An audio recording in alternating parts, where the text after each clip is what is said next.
ഇന്ന് നമ്മുടെ ഇന്ത്യയിലെ ഇൻകം ടാക്സിൻ്റെ റൂൾ അനുസരിച്ചിട്ട് നിങ്ങൾക്കൊരു ഫിനാൻഷ്യൽ ഇയറിൽ ലഭിക്കുന്ന ഇൻകം ഒരു പരിധിയിൽ കൂടുതൽ വന്നു കഴിഞ്ഞാൽ ഏത് സ്ഥാപനമാണോ അല്ലെങ്കിൽ ഏത് വ്യക്തിയാണോ നിങ്ങൾക്ക് ആ ഇൻകം നൽകുന്നത്, ആ സ്ഥാപനം അല്ലെങ്കിൽ ആ വ്യക്തികൾ ഒരു ടാക്സ് ഡിഡക്റ്റ് ചെയ്തതിന് ശേഷം മാത്രമാണ് നൽകാവൂ എന്നുള്ളതാണ് നമ്മുടെ ഇൻകം ടാക്സിൻ്റെ റൂള്.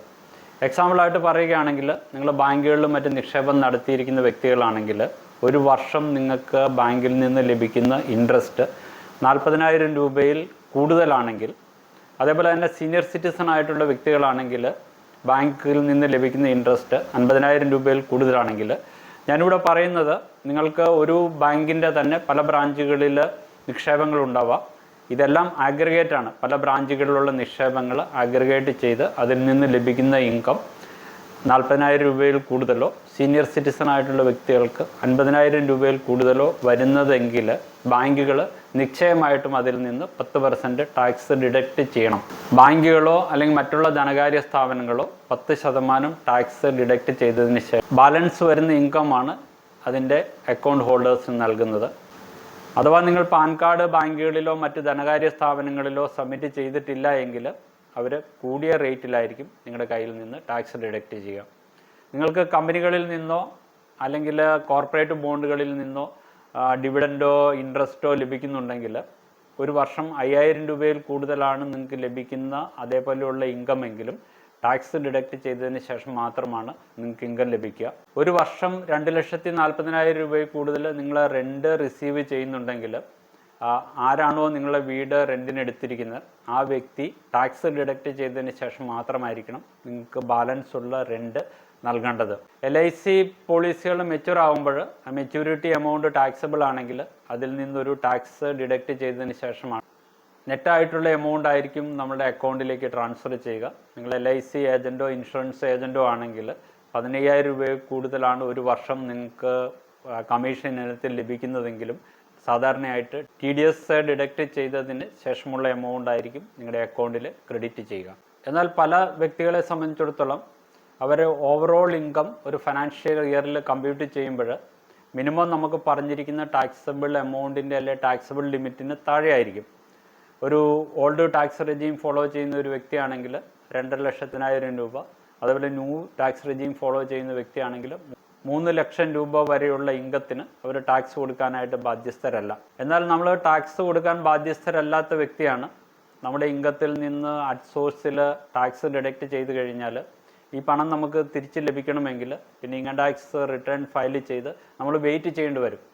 ഇങ്ങനെയുള്ള ഒരു സാഹചര്യം ഒഴിവാക്കുന്നതിന് വേണ്ടിയിട്ട് ഗവൺമെൻറ് ഒരു ഓപ്ഷൻ നമുക്ക് നൽകിയിരിക്കുന്നത് 15G 15H എന്ന് പറയുന്ന ഫോം സബ്മിറ്റ് ചെയ്യുകയാണെങ്കിൽ ഒരു പർട്ടിക്കുലർ ഫിനാൻഷ്യൽ ഇയറിൽ നിങ്ങൾക്ക് ലഭിക്കുന്ന ടോട്ടൽ ഇൻകം ഇൻകം ടാക്സ് റൂളിൽ പറഞ്ഞിരിക്കുന്ന ടാക്സബിൾ ഇൻകത്തിന് താഴെയാണെങ്കിൽ ഇത് അവോയ്ഡ് ചെയ്യുന്നതിന് വേണ്ടിയിട്ട് സാധാരണ വ്യക്തികൾ, അതായത് 60 വയസ്സിന് താഴെയുള്ള വ്യക്തികളാണെങ്കിൽ 15G എന്ന് പറയുന്ന ഒരു ഫോം സബ്മിറ്റ് ചെയ്യാം.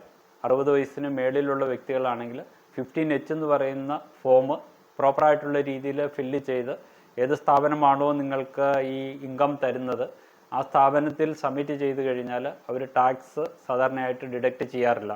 എന്നാൽ NRIസിനെ സംബന്ധിച്ചിടത്തോളം അവർക്ക് 15G 15H ഫോം സബ്മിറ്റ് ചെയ്യുന്നതിനുള്ള എലിജിബിലിറ്റി ഇല്ല.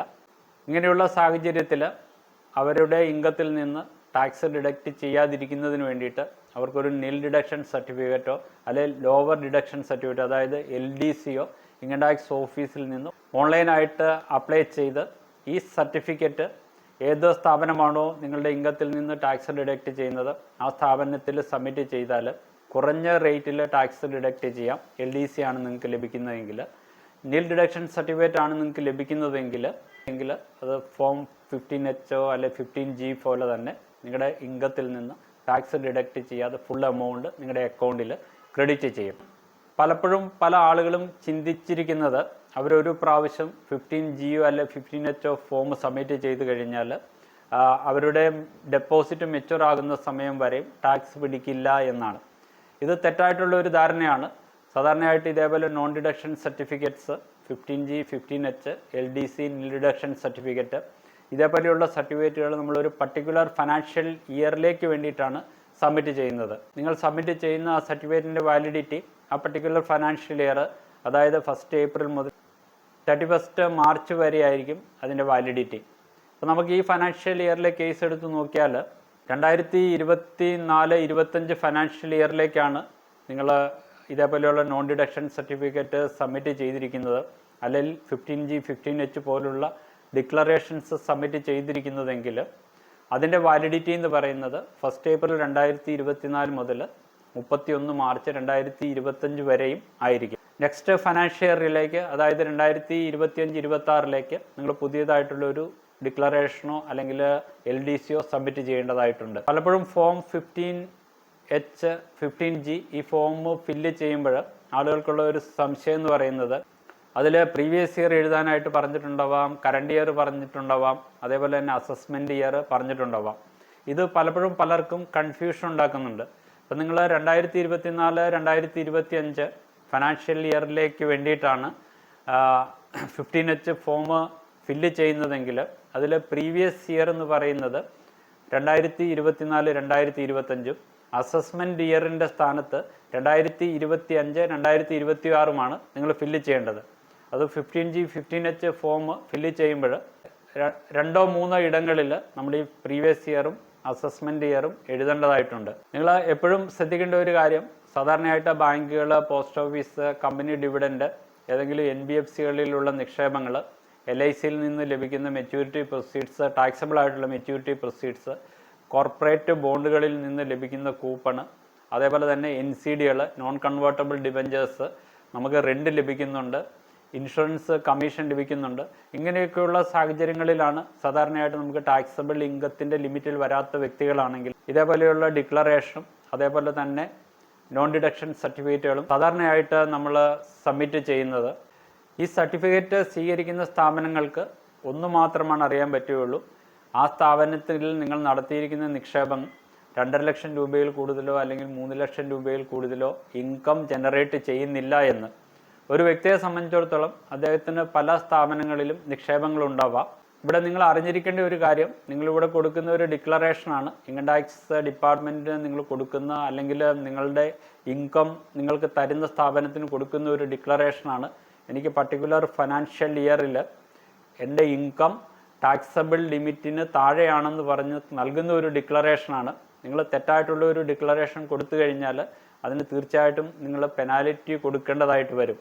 അപ്പം എല്ലാവരും അറിഞ്ഞിരിക്കേണ്ട ഒരു കാര്യം, നിങ്ങൾക്ക് പല സ്ഥാപനങ്ങളിൽ നിക്ഷേപം ഉണ്ടാവാം. നിങ്ങൾ നടത്തിയിരിക്കുന്ന എല്ലാ നിക്ഷേപങ്ങളിൽ നിന്നും നിങ്ങൾക്ക് ലഭിക്കുന്ന ഇൻകം ഈ പറയുന്ന ടാക്സബിൾ ലിമിറ്റിന് മേലെയാണെങ്കിൽ നിങ്ങൾ ഇതേപോലെയുള്ള ഡിക്ലറേഷൻസ് സബ്മിറ്റ് ചെയ്യാൻ പാടുള്ളതല്ല. പലപ്പോഴും ബാങ്കുകളിലും പോസ്റ്റ് ഓഫീസുകളിലും മറ്റും നമ്മൾ നിക്ഷേപങ്ങൾ നടത്തുമ്പോൾ ആ സ്ഥാപനങ്ങൾ നമുക്ക് 15Gയോ 15H ഫോമുകൾ നൽകാറുണ്ട്. അപ്പോൾ ഈ ടാക്സ് ഡിഡക്റ്റ് ചെയ്യുന്ന വ്യക്തിയെ സംബന്ധിച്ചിടത്തോളം അല്ലെങ്കിൽ സ്ഥാപനത്തെ സംബന്ധിച്ചിടത്തോളം നിങ്ങളൊരു ഡിക്ലറേഷൻ ഇതേപോലെ കൊടുത്തു കഴിഞ്ഞാൽ അവർ ടാക്സ് ഡിഡക്റ്റ് ചെയ്യില്ല. പക്ഷേ തെറ്റായിട്ടുള്ള ഒരു ഡിക്ലറേഷനാണ് നിങ്ങൾ കൊടുക്കുന്നതെങ്കിൽ, ആരാണോ ആ ഡിക്ലറേഷൻ സൈൻ ചെയ്ത് കൊടുക്കുന്നത്, അപ്പം നിങ്ങൾ തെറ്റായിട്ടുള്ള ഒരു ഡിക്ലറേഷനാണ് സൈൻ ചെയ്ത് കൊടുക്കുന്നതെങ്കിൽ അത് ഇൻകം ടാക്സ് ഡിപ്പാർട്ട്മെൻറ്റ് കണ്ടുപിടിച്ചാൽ നിങ്ങളതിന് പെനാൽറ്റി കൊടുക്കാനോ ഈവൻ ചിലപ്പോൾ നിങ്ങൾക്ക് ജയിൽവാസം കിട്ടുവാനായിട്ടുള്ള ചാൻസുകളുണ്ട്. നിങ്ങൾ ഇതേപോലെയുള്ള ഡിക്ലറേഷൻസ് കൊടുക്കുമ്പോൾ ഫൈനാൻഷ്യൽ ഇയറിൻ്റെ ബിഗിനിങ്ങിൽ തന്നെ കൊടുക്കുക. ഇപ്പം 1 ഏപ്രിലോ അല്ലെങ്കിൽ ഏപ്രിൽ 1st വീക്കിൽ തന്നെ ഈ ഫോം സബ്മിറ്റ് ചെയ്യാനായിട്ട് ശ്രമിക്കുക. അപ്പോൾ നിങ്ങൾ ഈ ഫോം സബ്മിറ്റ് ചെയ്യുന്നത് ഡിലേ ചെയ്താൽ തീർച്ചയായിട്ടും ഈ ഡിലേ ചെയ്യുന്ന പീരീഡിൽ നിങ്ങൾക്ക് ഏതെങ്കിലും ഇൻട്രസ്റ്റോ ഇൻകമോ ഇതേപോലെയുള്ള ഇൻസ്റ്റിറ്റ്യൂഷൻസ് നൽകുന്നുണ്ടെങ്കിൽ അവർ ടാക്സ് ഡിഡക്റ്റ് ചെയ്തതിന് ശേഷം മാത്രമാണ് ആ ഇൻകം നിങ്ങൾക്ക് നൽകുകയുള്ളൂ. ഇങ്ങനെ ഡിഡക്റ്റ് ചെയ്യുന്ന ടാക്സ് നിങ്ങൾ ടാക്സ് റിട്ടേൺ ഫയൽ ചെയ്തിട്ട് പിന്നെ തിരിച്ചു വാങ്ങേണ്ടതായിട്ട് വരും. അപ്പോൾ എല്ലാ സമയവും നിങ്ങൾ 15G 15H നോൺ ഡിഡക്ഷനോ നിൽ ഡിഡക്ഷൻ സർട്ടിഫിക്കറ്റോ കൊടുക്കുന്നുണ്ടെങ്കിൽ ഏപ്രിൽ 1st വീക്കിൽ തന്നെ കൊടുക്കുവാനായിട്ട് ശ്രദ്ധിക്കുക. അഥവാ നിങ്ങളുടെ ഇൻകത്തിൽ നിന്ന് ടാക്സ് ഡിഡക്റ്റ് ചെയ്തിട്ടുണ്ടെങ്കിൽ നിങ്ങൾക്ക് ടാക്സ് റിട്ടേൺ ഫയൽ ചെയ്തിട്ട് ഈ എമൗണ്ട് നിങ്ങൾക്ക് തിരിച്ചു വാങ്ങാവുന്നതാണ്. 60 വയസ്സിന് താഴെയുള്ള വ്യക്തികളാണ് 15G ഫോം ഉപയോഗിക്കേണ്ടത്. 60 വയസ്സിന് മേളിലുള്ള സീനിയർ സിറ്റിസൺസ് 15H ഫോമാണ് യൂസ് ചെയ്യേണ്ടത്.